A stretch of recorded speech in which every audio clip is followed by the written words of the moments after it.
Recent trip to Paris Fashion Week, where she tried to get in with all the top people there, but didn't. Oh, Meghan. She just cannot catch a break. Or maybe she keeps walking straight into disasters because what started as a harmless attempt to look chic and understated has now exploded into yet another global fashion fiasco that's dominating headlines and making everyone talk non-stop. And this time, it's not the tabloids throwing shade, it's Balenciaga themselves. Yep, the legendary French luxury house reportedly blocked Meghan Markle, accusing her of blatantly stealing their iconic look, and in the high-stakes world of fashion, that's not something anyone takes lightly. You heard that right. Meghan Markle, self-proclaimed queen of quiet luxury, allegedly crossed a line that even Hollywood's boldest copycats wouldn't dare touch, and when Balenciaga decides to show zero mercy, you know things have officially escalated beyond mere gossip. So let's rewind and lay out exactly how this all unfolded. Ever the master of reinvention, Meghan decided to relaunch her public image again. She left behind messy podcast drama, lukewarm Netflix buzz, and that questionable lifestyle project that never really gained traction. This time, it was all about the new Meghan, sleek, silent, expensive, the kind of woman whose outfit alone screams power, influence, and sophistication without her ever having to utter a single word. Enter Balenciaga, the brand of minimalist misfits, boundary-pushing designers, and moneyed elites that define what it means to be high-fashion elite in the modern world. Apparently, Meghan has been obsessed for months. Friends say she wants to be the American version of Victoria Beckham meets Kate Blanchett,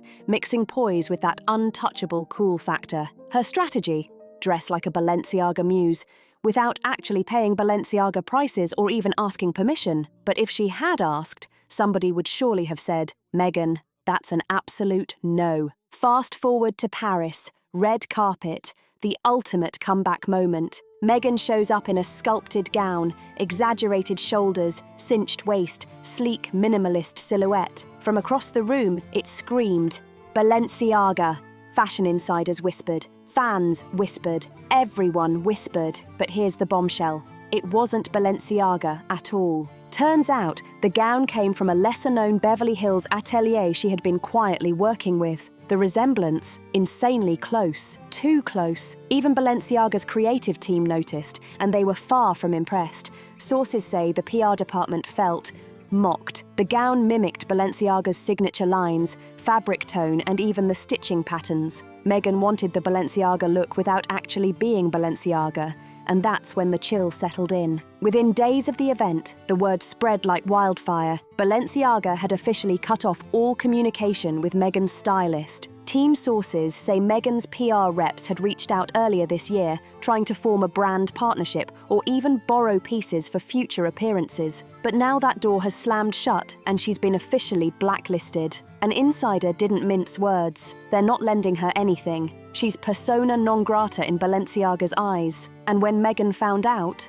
she did not take it well. Reports suggest she was absolutely devastated, allegedly breaking down in tears. During a tense meeting with her team, she genuinely thought she had nailed the look. A friend told the Daily Mail that Meghan truly believed this would be her defining moment, her ultimate reinvention. Instead, she's being called a fraud all over again. She's heartbroken. Now, for most celebrities, this might sound like a minor fashion hiccup. But for Meghan, it's a full-blown reputational nightmare. Her brand lately has revolved around taste, refinement, maturity, and exclusivity. Over the past year, she's worked hard to distance herself from the messy public perception of her and Harry as fame chasers. She thought that by embracing quiet luxury, she could completely rewrite the story. But the Balenciaga rejection has thrown a massive wrench in that plan, especially because this scandal didn't just stay confined to fashion insiders. It spread like wildfire across TikTok, celebrity gossip pages, and every fashion forum imaginable.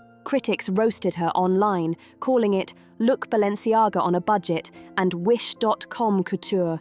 One viral tweet read, "Balenciaga saw Meghan's dress and basically said, 'This ain't it, sis.'" Even former Vogue editor Alexandra Schulman couldn't resist commenting, calling it a cardinal sin in fashion to copy without credit. Meghan's gown, she said, was a masterclass in imitation, gone horribly wrong. And the drama reportedly goes even deeper. Eagle-eyed social media sleuths noticed that Meghan's entire photoshoot for the event seemed to mimic Balenciaga campaign aesthetics. Same muted grey tones, stark backgrounds, cold, detached poses. She didn't just copy the dress, she copied the vibe. Balenciaga insiders found that particularly insulting. The brand invests millions into crafting their visual identity, and when someone lifts that aesthetic without collaboration, it's considered theft, not flattery. It's no wonder the brand's executives allegedly blocked Meghan's team from further contact. Even stylists who've worked with her in the past are quietly stepping back. One Hollywood fashion PR rep told Page Six, "It's bad optics. Nobody wants to get caught in a copyright-style scandal with one of the world's biggest houses. But here's where things get even messier. Meghan's team is pushing back hard. According to new reports, her representatives are insisting that the gown was an original creation inspired by timeless fashion architecture, not a Balenciaga replica. They claim the backlash is overblown and fueled by double standards. Honestly, Meghan might have a point there. Hollywood is full of celebrities who borrow or imitate designer aesthetics all the time. Take Kim Kardashian, for instance. She's copied Mugler, Gare, and McQueen's silhouettes for years. The difference? Kim eventually collaborated with those designers, turning imitation into a mutually beneficial relationship. Meghan, however, went rogue. She tried to be Balenciaga without actually being with Balenciaga.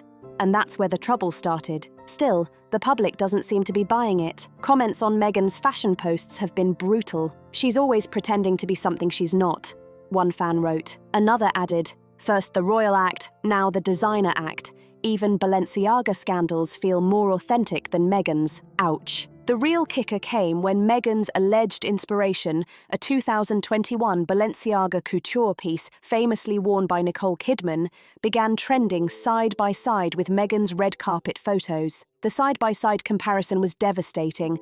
Identical shoulder structure, sweeping silhouette, and that glossy black finish. Nicole's look read like high art. Meghan's, more like the off-brand imitation your cousin buys for prom. That's exactly what made the fashion house furious. In the luxury world, imitation isn't just an insult, it's humiliation. Insiders claim Meghan's stylist is taking the fall, blaming her team. A source revealed that she said, "I trusted their direction and didn't realize how similar it was to Balenciaga's signature cut." But people close to Meghan know the truth. She micromanages everything. She approved the gown, posed for the photos, and planned the rollout herself. So what's next for Meghan? The fallout is already underway. Word on the street is that other high-end brands are taking note, quietly reconsidering collaborations with her. No one wants drama.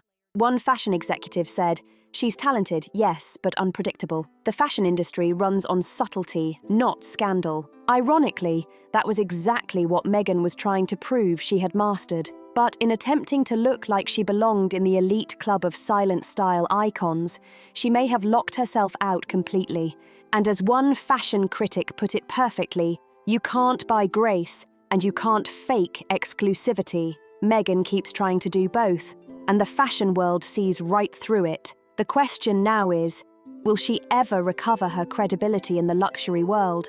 Or has Balenciaga's brutal block become the final stamp of exile from the high fashion circle? She so desperately wanted to join the elite club because if there's one thing worse than being mocked by the tabloids, it's being completely ignored by the designers. And in Meghan's world, that silence might just sting the most. The fallout from Meghan Markle's Balenciaga blunder didn't just end with a few snarky tweets or think pieces by fashion editors. Oh no, it's snowballing into something much bigger, something that's starting to bruise her brand for real.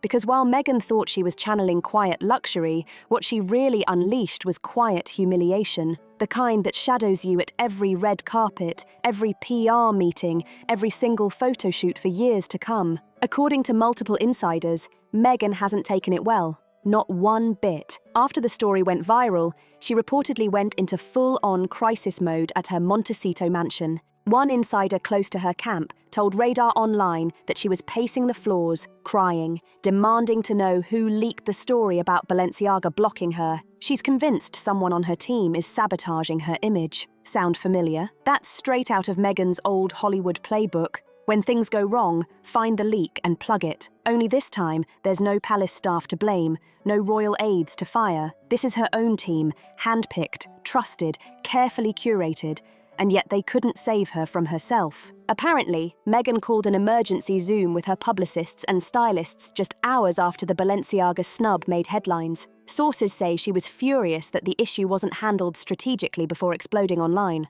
One insider claimed she shouted, "Why wasn't this spun as a tribute? We could have framed it as flattery, not theft." Meghan Markle was trying to give her followers an exclusive peek at her Paris Fashion Week debut, but the problem was the receipts, the side-by-side comparisons plastered all over the internet. Even die-hard Sussex supporters are finding it hard to defend her this time. Social media flooded with memes comparing Meghan's imitation gown to knockoff designer bags you'd find on Canal Street. Ouch! And it's not just the internet trolls piling on, fashion journalists are too. Ella ran a piece titled, "When Inspiration Crosses the Line," subtly shading Meghan for borrowing heavily from established fashion houses while claiming originality. Vogue Australia, which once featured her glowing guest editorship back in 2019, quietly removed a planned style comeback feature that was supposed to celebrate Meghan's triumphant return to the red carpet. Relevance. Yep, even Vogue ghosted her. And if you think it stops there, think again. Balenciaga's silent treatment seems to have triggered a domino effect. Insiders say other elite brands, Dior, Chanel, even Stella McCartney, are watching cautiously. Apparently, fashion executives are wary of associating with someone seen as unpredictable or controversial in the luxury world. A London-based PR consultant put it bluntly, fashion thrives on relationships and subtlety. Meghan's problem is that she keeps trying to force her way in, pushing collaborations instead of letting them happen naturally. That's not elegance, that's desperation. Now, if this were any other celebrity, maybe the scandal would fade in a week. But this is Meghan Markle, the woman who built her entire post-royal persona around image. And yet, every public appearance since then seems to show a woman desperate to be someone else, a self-proclaimed global tastemaker. But when you try to wear too many crowns at once, you risk dropping them all.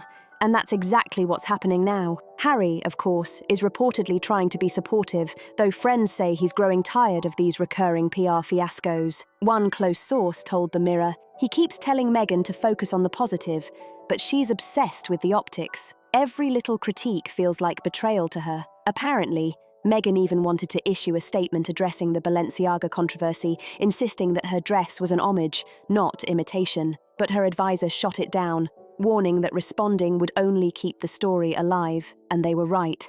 But that didn't stop Meghan from privately venting. She feels punished for merely wanting to belong. Another insider revealed in her mind, fashion houses should be grateful she even wears their style. She sees herself as a global brand, not someone who needs their validation. That might be true in her head, but in reality, Hollywood, and especially the fashion world, runs on reputation. Once designers think you're a liability, climbing back is nearly impossible.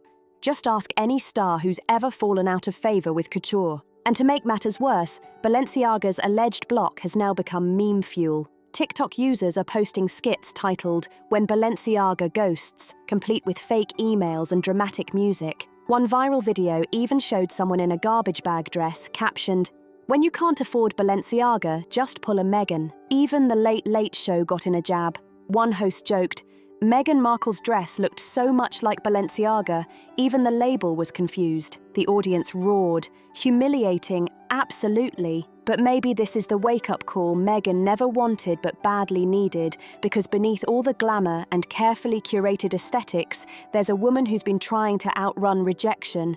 From the royals, from Hollywood, from the media, and now even from the fashion elite. And for someone who prides herself on control, being publicly blocked might be the ultimate loss of power. Insiders close to Meghan say she's now reconsidering her entire branding strategy. She's reportedly pulling back from upcoming public appearances and is instead focusing on damage control.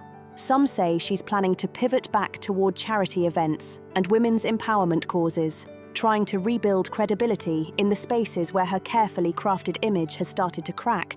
But even that move has skeptics. One royal commentator told GB News, "Every time Meghan's projects stumble, she runs back to the humanitarian angle. It's a pattern, and people see through it now." Still, Meghan is nothing if not resilient. She's bounced back from worse before: the Oprah interview backlash, the Spotify debacle, even the endless Netflix criticism. Yet this one feels different.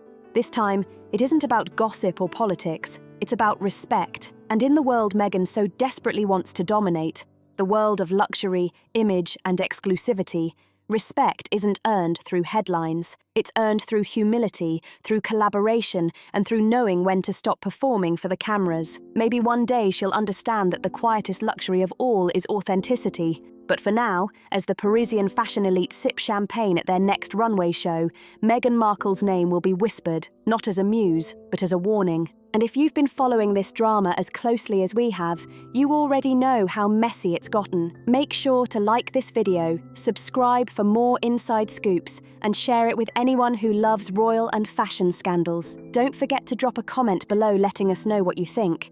Can Meghan ever truly climb back into the world of luxury, or is this her final wake-up call?